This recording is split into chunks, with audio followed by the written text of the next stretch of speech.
Hello friends, आज हमारे discussion का टॉपिक है यूपी पीएससी। अभी यूपी पीएससी मतलब उत्तर प्रदेश पीसीएस का एग्ज़ाम होने वाला है। बहुत ही इंपॉर्टेंट एग्ज़ाम है। बहुत ज़्यादा एस्पायरेंट्स इसकी तैयारी करते रहते हैं, प्रिपरेशन करते रहते हैं। तो यहाँ पर हम कुछ इंपॉर्टेंट टॉपिक्स को आपको लेकर सामने आए हैं। जीके जो है यूपी का, कि जो महत्वपूर्ण बातें हैं यूपी से रिलेटेड, मतलब कम से कम 2 4 5 प्रश्न हर एग्जाम में, यूपी में जितने भी एग्जाम होते हैं, R O UP PSC PCS के होते हैं और एलटी ग्रेड के होते हैं, या फिर टीचिंग के भी जो एग्ज़ाम होते हैं, उनमें भी ये कॉमन जो क्वेश्चन है ये वो आते ही हैं। तो आप इस क्लास को ध्यान से पढ़िए, मतलब लास्ट तक इसमें बने रहिए। अगर आप हमारे चैनल पर नए हैं तो इस चैनल को भी सब्सक्राइब करें और बेल आइकन को भी प्रेस करके रखें। चलिए स्टार्ट करते हैं। इंपॉर्टेंट हम यहाँ मैपिंग से भी समझाएंगे और जो फैक्ट हैं उनको भी समझाएंगे। तो हमारे चैनल पर बने रहिए। देखते हैं फर्स्ट क्वेश्चन। जो हमारा फर्स्ट क्वेश्चन है वहाँ पर हम देखेंगे कि इसके क्षेत्रफल के बारे में। तो जो इसका क्षेत्रफल है 2,40,928 वर्ग किलोमीटर। यहाँ पे आपको देखना है कि इसको ऐसे भी लिखा जाता है किलोमीटर स्क्वायर, तो ये भी आपको ध्यान रखना है। और सेकंड क्वेश्चन क्या है, भारत का कुल भौगोलिक क्षेत्रफल। ये आप जानते ही हैं, इंपॉर्टेंट क्वेश्चन है, अदर एग्जाम में भी पूछा जाता है। और इसका जो है 7.33% है यूपी का क्षेत्रफल। मतलब एरिया ऑफ जो यूपी है, जो इंडिया की टोटल जो एरिया है इंडिया की, उसका 7.33% है। अब आगे बढ़ने से पहले एक बार हम आपको मैप दिखा देते हैं। यहाँ थोड़ी सेटिंग चेंज करते हैं हम। चलिए देखते हैं। ये देखिए, ये मैप है। जब आप एटलस खरीदते होंगे, ये सब चीज़ें खरीदते होंगे, तो आपके पास ये रहता होगा। इसीलिए हमने एटलस को अपलोड किया, जिससे कि आपको कोई प्रॉब्लम ना हो। यहाँ पर देखिए, ये कैपिटल है लखनऊ, और बाकी जो डिस्ट्रिक्ट हैं ये आप देख ही सकते हैं। थोड़ा जूम करके देख सकते हैं। अपने अपने सामने एटलस रखेंगे तो ज़्यादा अच्छे समझ में आएगा। और यहाँ पर हम नेक्स्ट मैप देखते हैं। ये नेक्स्ट मैप है। देखिए डिस्ट्रिक्ट वाइज है। यहाँ पर आपको डिस्ट्रिक्ट एकदम साफ समझ में आएंगी। यहाँ पर ये लखनऊ है जो कि राजधानी है। बाकी कानपुर, औरैया, इधर प्रयागराज, तो ये सब डिस्ट्रिक्ट हैं। इनको आप याद करके रखिए। और एक वीडियो हम बनाएंगे जिसमें हम जो यूपी के जो डिस्ट्रिक्ट हैं 75, इनको कैसे आपको लर्न करना है, कैसे याद करना है, कैसे एग्जाम में अगर आ जाएगा कि जैसे मान लीजिए पूछ लिया गया कि लखनऊ की सीमा बनाने वाले, या लखनऊ से जो बॉर्डर हैं वो डिस्ट्रिक्ट हैं, उनका नाम बताइए। तो ऐसे कैसे याद करना है, कुछ इंपॉर्टेंट डिस्ट्रिक्ट हैं उनके बारे में हम बताएंगे। तो हमारे प्लेलिस्ट में आप चेक करते रहिए, या फिर बेल आइकन को प्रेस करके रखिए। जैसे ही वीडियो अपलोड करें तो आपके पास नोटिफिकेशन पहुँच जाए। तो चलिए अब हम प्रश्न पे आते हैं। जो इंपॉर्टेंट क्वेश्चन है उनको हम यहाँ देखने वाले हैं। अब देखिए, वन क्वेश्चन हम देख लिए, सेकंड देख लिए। अब यहाँ देखते हैं क्षेत्रफल की दृष्टि से भारत में स्थान, मतलब कि यूपी का जो प्लेस है वो किस में है, चौथा स्थान है। तो चलिए ये भी आप याद करके रखिए। हालांकि ये इसका क्रम नहीं पूछा जाता है कि किसके किसके बाद इसका स्थान है, लेकिन हम आपको बता देते हैं कि वो कौन कौन से स्टेट हैं जिसके बाद यूपी का आता है। तो सबसे पहले आप जानते होंगे कि राजस्थान की एरिया जो है वो सबसे ज़्यादा है। राजस्थान के बाद मध्य प्रदेश की एरिया, फिर महाराष्ट्र, और उसके बाद फोर्थ जो प्लेस है वो यूपी का आता है। चलिए नेक्स्ट देखते हैं क्वेश्चन। जो कैपिटल है वो है लखनऊ, ये आप जानते ही हैं, कैपिटल लखनऊ। और जो सीमावर्ती स्टेट हैं, तो इसमें हम देखेंगे उत्तराखंड, हिमाचल, हरियाणा, राजस्थान, मध्य प्रदेश, छत्तीसगढ़, बिहार, झारखंड, केंद्र शासित, और एक जो दिल्ली है। तो टोटल क्या हो गया, 8+1। तो यहाँ पर आपको बहुत केयरफुल रहना है इस पर, कि अगर वो पूछता है कितने स्टेट से बॉर्डर बनाता है, तब तो आपको 8 बताना है। अगर वो पूछता है कितने स्टेट प्लस यूटी, या फिर कितने अंतर्राज्यीय सीमाओं से बॉर्डर बनाता है, तब आपको 9 उत्तर देना है। यहाँ आपको बहुत केयरफुल रहना है। यहाँ वो घुमा के प्रश्न पूछ सकता है, क्योंकि अब यूपी पीसीएस जो है यूपीएससी के लेवल के क्वेश्चन पूछ रहा है। तो बहुत माइनर जो मिस्टेक्स होती हैं ना, उस पर फोकस किया जा रहा है। तो आपको बहुत केयरफुल रहना है इसमें। अब हम नेक्स्ट क्वेश्चन देखते हैं। हमारा नेक्स्ट क्वेश्चन क्या है कि सर्वाधिक राज्यों को स्पर्श करने वाला जिला सोनभद्र। अब इसको हम आइए मैप में देखते हैं, तो आपको ज़्यादा अच्छी तरीके से समझ में आएगा। यहाँ देखिए सोनभद्र हम आते हैं।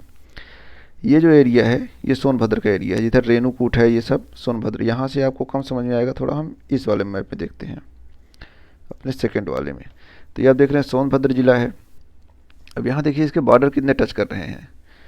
तो ये आपका एमपी, इधर छत्तीसगढ़, इधर झारखंड, और इधर बिहार। तो कितने हो गए, 1 2 3 4 उससे ये टच कर रहा है। और यहाँ पर आप देखेंगे तो इसको आपको और क्लियर समझ में आएगा इस वाले में। यहाँ देखिए सोनभद्र डिस्ट्रिक्ट था, तो यहाँ पर ये मध्य प्रदेश था, इधर छत्तीसगढ़, इधर झारखंड, और इधर बिहार को टच करता है। उम्मीद करते हैं आपको चीज़ समझ में आ गई होंगी। चलिए हम नेक्स्ट क्वेश्चन की तरफ बढ़ते हैं। सीमावर्ती देश नेपाल है। एक ही जो बॉर्डर कंट्री है, इंटरनेशनल कंट्री है, जिससे बॉर्डर लगती है यूपी के, तो वो है नेपाल। अब जो इम्पोर्टेंट रिवर्स हैं, रिवर्स में क्या क्या हैं, गंगा, यमुना, रामगंगा, गोमती, केन, बेतवा, घाघरा। ये केन, बेतवा आती हैं एमपी साइड से, और गंगा यमुना के बारे में आप जानते ही हैं। अब देखिए देश में फर्स्ट प्लेस क्या है, गेहूं में, कुल खाद्यान्न उत्पादन में, दुग्ध में, कुल पशु में, गन्ना में।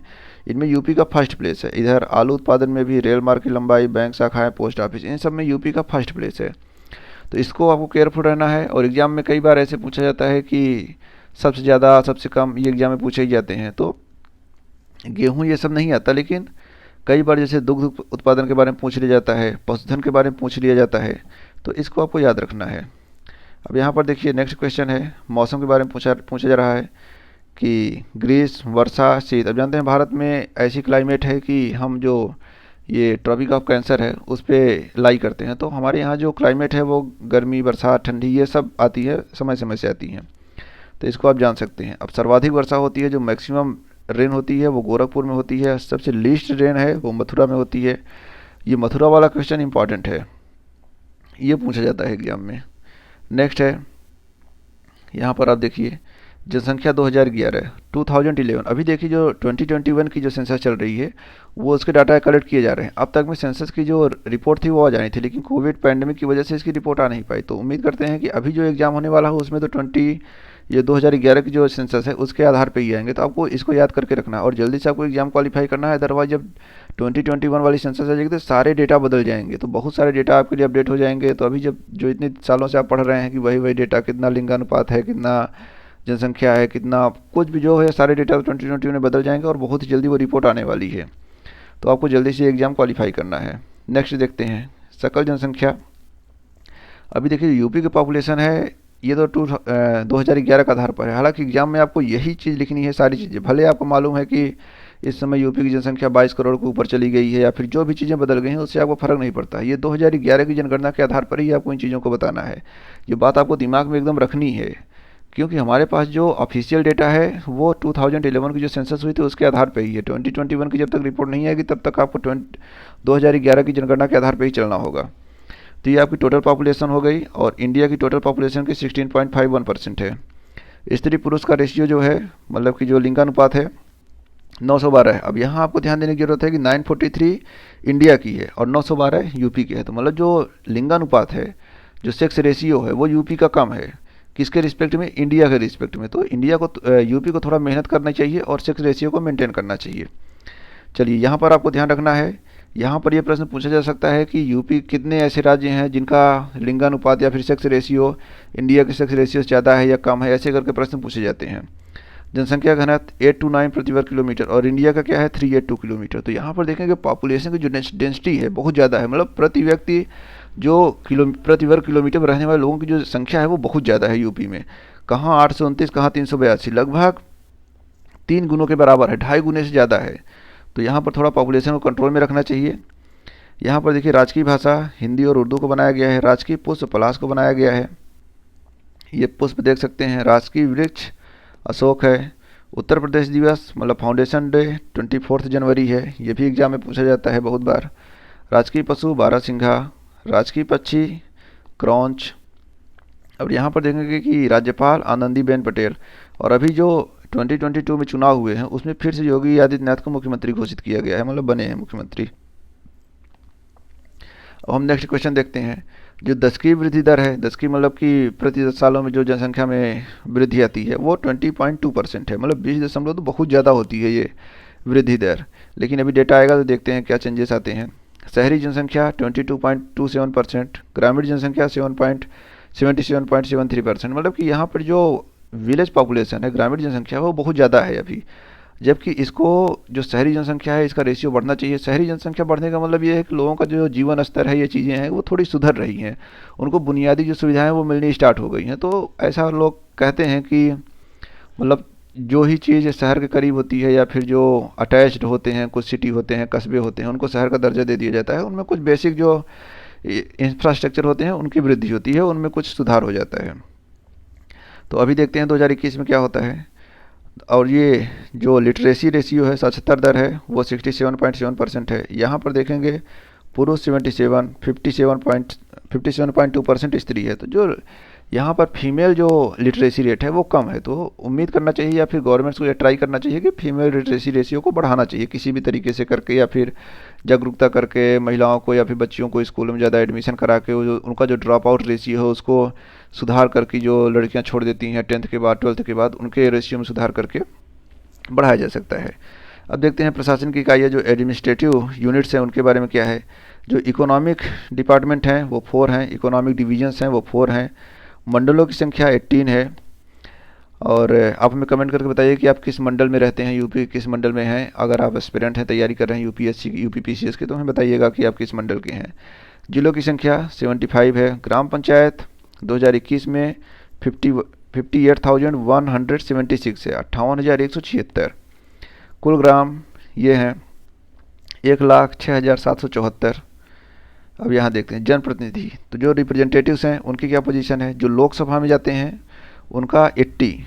देखिए फ्रेंड्स, हमने लोकसभा और राज्यसभा दोनों के बारे में यहाँ हम लिख देते हैं, लोकसभा और राज्यसभा दोनों के बारे में हमने एक कंप्लीट वीडियो बनाया है, हमारी प्लेलिस्ट में जाकर आप चेक कर सकते हैं और वहाँ पूरा डिटेल समझ सकते हैं कैसे लोकसभा में नियुक्ति होती है, कौन लोकसभा चुनाव लड़ता है, कैसे राज्यसभा क्या चीज़ है, राज्यसभा में कैसे चुना जाता है प्रतिनिधियों को, राज्यसभा में लोग क्यों पहुँचते हैं, राज्यसभा की ज़रूरत क्यों पड़ी, या फिर विधेयक पास होने में राज्यसभा का क्या योगदान होता है। तो इन सब चीज़ों को जानने के लिए आप हमारी प्लेलिस्ट चेक करिए पॉलिटी की, हम उसमें 40+ वीडियोस अपलोड किए हैं, तो आपको पॉलिटी की एक बेसिक नॉलेज हो जाएगी। क्योंकि अगर आप हमारे संसद में क्या चल रहा है उसको जानने के लिए आप उत्सुक नहीं है तो आप बहुत सारी चीज़ों से अनभिज्ञ रह जाएंगे।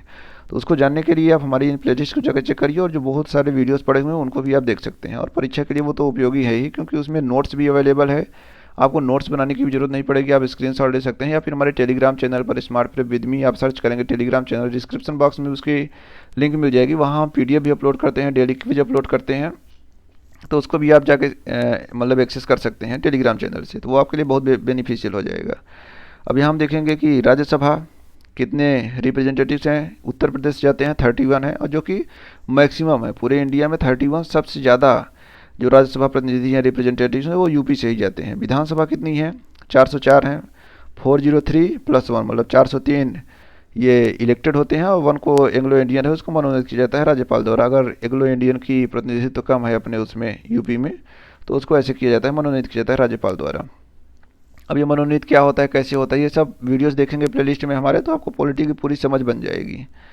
कृषि जलवायु प्रदेश 9 है, किसी वीडियो में हम बताएंगे जब ये जलवायु पढ़ाएंगे यूपी की, तो वहाँ पर आपको बताएंगे कि जलवायु प्रदेश क्या होते हैं, कैसे डिवाइड किया जाता है, क्या उनकी क्राइटेरिया होती है, सारी चीज़ों को हम आपको डिटेल में वहाँ समझाएंगे। तो चलिए नेक्स्ट देखते हैं। अब देखिए ये सब इंपॉर्टेंट क्वेश्चन है। किसान भाई योजना कब चलाई गई, 1992 में। चकबंदी योजना 1954 में। ये चकबंदी वाला इंपॉर्टेंट है, चकबंदी वाला एग्जाम में पूछा जाता है। और ये सबसे पुरानी नहर पूर्वी यमुना नहर, सबसे बड़ी नहर शारदा नहर।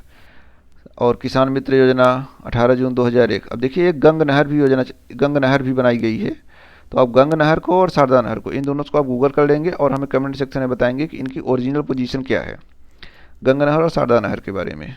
नेक्स्ट आगे बढ़ते हैं हम। ई डिस्ट्रिक्ट परियोजना 2009 में स्टार्ट की गई, तो ये प्रश्न डायरेक्ट ही पूछ लिए जाते हैं एग्जाम में। यहाँ पर हम देखें किसान रथ योजना 2010-11 में, ऊर्जा शहर योजना 2008 में, राज्य दुग्ध परिषद 1976 में बनाया गया, राज्य कृषि निर्यात जोन आगरा, लखनऊ, सहारनपुर, इन सबको बनाया गया।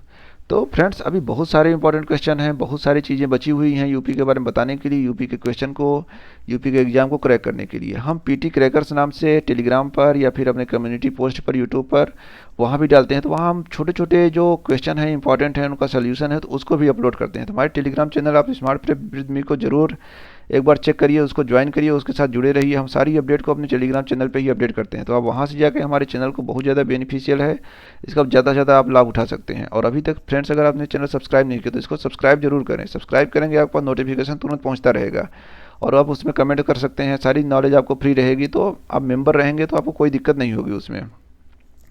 तो उम्मीद करते हैं फ्रेंड्स आपको ये सब क्वेश्चन जो इंपॉर्टेंट क्वेश्चन है वो समझ में आ गए होंगे।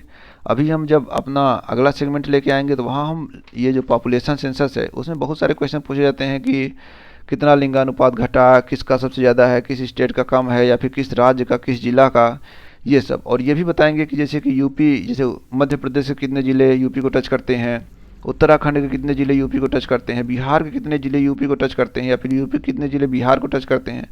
सारे हम इनको एकदम डिटेल में आपको बताएंगे। वीडियोस की सीरीज़ को ले आएंगे हम, कम से कम 8-10 वीडियो अपलोड करेंगे। और इन 8-10 वीडियोस में हम जाते जाते आपको बता दें कि हमने अभी उत्तराखंड पीसीएस का एग्जाम हुआ था, उस पर 4 वीडियोस बनाए थे, और 4 वीडियोस में आपको यकीन नहीं होगा कि 50+ क्वेश्चन वहाँ से आए। बहुत सारे क्वेश्चन डायरेक्ट वहाँ से पूछ लिए गए। तो हम जो बनाते हैं, ये वीडियो बनाते हैं, काफ़ी ज़्यादा रिसर्च करके बनाते हैं, जिससे कि एस्पिरेंट्स को, यूपी में ये हिंदी मीडियम के एस्पिरेंट हैं, उनको बिल्कुल भी प्रॉब्लम ना हो। जो इंग्लिश कंटेंट होते हैं हम उनको भी एक तरह से कहिए कि ट्रांसलेट करके आपके पास पहुंचाने की कोशिश करते हैं, शुद्ध भाव में पहुंचाने की कोशिश करते हैं कि ज़्यादा से ज़्यादा आपको जेन्युइन कंटेंट मिल सके। तो जेन्युइन कंटेंट और इसी सब तरह की तैयारी के लिए हिंदी मीडियम को ज़्यादा से ज़्यादा बेनिफिट हो सके, इसके लिए हमने ये यूट्यूब चैनल स्टार्ट किया है। तो आप ज़्यादा से ज़्यादा इसको सपोर्ट करिए, सब्सक्राइब करिए, शेयर करिए। वीडियो अच्छा लगा हो तो इसको लाइक करिए, और ज़्यादा से ज़्यादा घंटी की बटन को जरूर दबाइए फ्रेंड्स। तो इस वीडियो को यहीं पर ख़त्म करते हैं। धन्यवाद। जय हिंद।